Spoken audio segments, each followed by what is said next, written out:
अस्सलामुअलैकुम वरहमतुल्लाहि वबरकातुहू। आज हम अपने नाजरीन को बताएंगे कि पेशाब में जलन हो और आराम ना आ रहा हो तो उसका शाफी इलाज क्या है।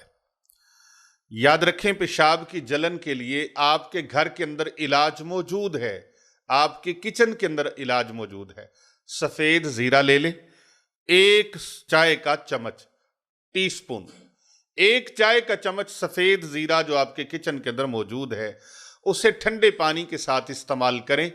एक चम्मच सुबह और एक चम्मच शाम को। इंशाल्लाह 2-3 दिन के अंदर अंदर आपको मुकम्मल तौर पे आराम आ जाएगा, पेशाब की जलन ठीक हो जाएगी। ये सफ़ेद ज़ीरा अगर आपके किचन में मौजूद नहीं है तो आप मार्केट में किसी भी किराना की दुकान पर जाएं या पंसारी की दुकान पर जाएं, वहाँ से आपको बाआसानी ये बिल्कुल सस्ते दामों मिल सकता है।